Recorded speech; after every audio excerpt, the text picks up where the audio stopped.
Good morning children. ఈ క్లాస్లో మనం సంస్కృత సంధికి సంబంధించిన గుణ సంధి గురించి మనం చెప్పుకోబోతున్నాం. ముందు తరగతిలో మనం సవర్ణ దీర్ఘ సంధి గురించి చెప్పుకున్నాం. ఈరోజు గుణ సంధి గురించి చెప్పుకుందాం. ముందుగా మనం సూత్రాన్ని పరిశీలించుదాం. గుణ సంధి సూత్రం. అకారానికి హ్రస్వ అకారం, ఇక్కడ మీరు బాగా గుర్తుపెట్టుకోవాలి. హ్రస్వ అకారం, అకారానికి అంటే మొదటి పదం చివరి అక్షరం మీకు అకారం రావాలి. రూల్ నెంబర్ 1 గుర్తుపెట్టుకోండి. అకారానికి ఈ ఊరులు పరమైతే, పరమవడం అంటే ఏంటి? ఎదురుగా రావడమే. అది కొండ గుర్తులో పెట్టుకోండి. పరమవడం అంటే రూల్ నెంబర్ 2లో మొదటి అక్షరం అనమాట. రెండో పదానికి మొదటి అక్షరంగా ఏ అక్షరాలు రావాలి? ఈ కాని, ఊ కాని, రూ కాని. అకారానికి ఇది రూల్ నెంబర్ 1.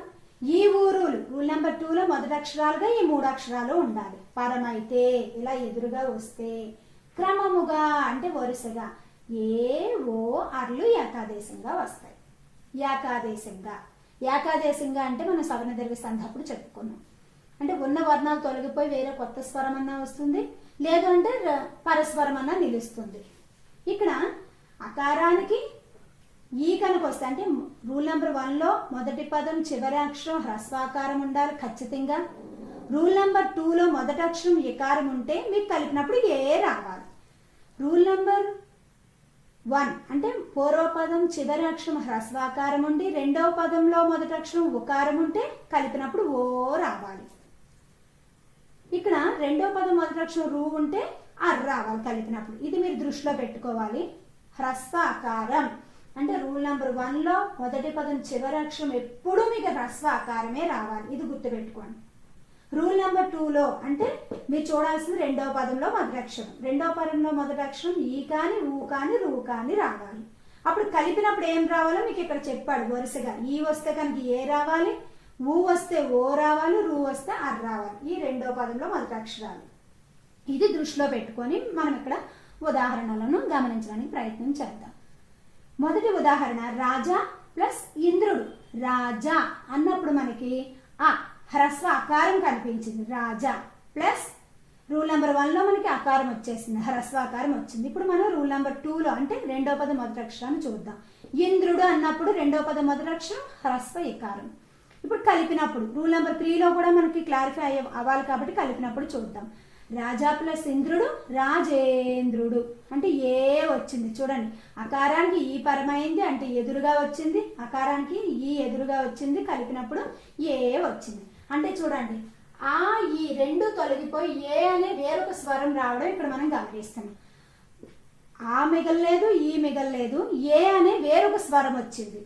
అకారానికి ఈ ఊరులు పరమైతే క్రమముగా ఏవో అర్లు ఏకాదేశంగా వస్తాయి.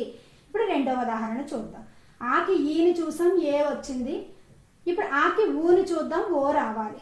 పర అన్నప్పుడు తలకట్టు ఉంది కాబట్టి ఇక్కడ ఆ అంటే రూల్ నెంబర్ 1లో హ్రస్వ అకారం. అకారానికి ఈ ఊరుల్లో ఊ వచ్చింది, ఇక్కడ ఊ ఎదురుగా వచ్చింది.